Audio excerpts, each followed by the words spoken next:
Film KKN di Desa Penari yang diangkat dari sebuah utas Twitter berjudul sama masih menjadi perbincangan. Film yang tayang sejak 30 April 2022 ini sudah ditonton lebih dari 3 juta kali per Senin 9 Mei 2022. Dikabarkan kebenaran kisah KKN di Desa Penari, jumlah tokoh tak sesuai fakta. Diketahui, utas yang mengisahkan KKN di Desa Penari ini ditulis oleh sebuah akun Twitter bernama Simple Man. Utas ini dibuat pada akhir Juni 2019 dan dibagi menjadi 2 cerita.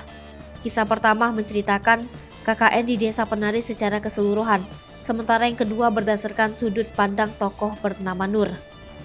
Kendati diangkat dari kisah nyata KKN di Desa Penari, ternyata diubah beberapa poinnya oleh Simple Man.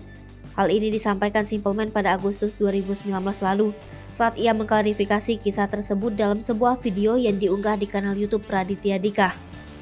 Dalam video berdurasi 22 menit 25 detik ini, Simple Man menjelaskan secara detail awal ia mendapat cerita soal KKN di Desa Penari. Simple Man mengatakan ia awalnya mencuri dengar cerita soal KKN di Desa Penari melalui teman ibunya. Hingga akhirnya ia memutuskan untuk bertanya lebih lanjut pada sosok yang namanya disamarkan sebagai Mbak Widya. Niat Simple Man untuk menulis KKN di Desa Penari karena ia merasa ada pembelajaran yang bisa diambil para pembaca. Meski sempat ditolak, Simple Man mencoba membujuk Mbak Widya dan mengatakan nama-nama serta pihak terlibat akan disamarkan. Mbak Widya pun akhirnya setuju dengan perjanjian Simple Man tersebut. Walau begitu, Simple Man mengaku ada beberapa poin penting yang tidak ia ubah dalam KKN di Desa Penari. Dalam klarifikasinya, Simple Man mengatakan kisah KKN di Desa Penari tidak murni persis seperti yang diceritakan Mbak Widya.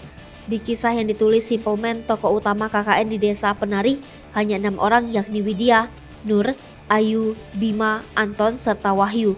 Namun faktanya adalah ada 14 mahasiswa yang mengikuti kegiatan KKN. Simple Man juga mengatakan dosen pengawas sebenarnya terlibat. Simple Man memilih untuk mengurangi jumlah tokoh karena tidak ingin kewalahan menuliskan inti cerita serta pesan yang ingin disampaikannya. Tak hanya jumlah mahasiswa, kisah soal Widya dan Wahyu disuguhi makanan saat motor mereka mogok di hutan juga hanya tambahan. Simple Man menyebutkan kejadian tersebut sebenarnya dialami 2 teman lelaki Widya, bukan Widya dan Wahyu. Hai pemirsa Selipopo TV, jangan lupa komen, like, dan subscribe, serta tonton terus berita-berita terupdate lainnya ya.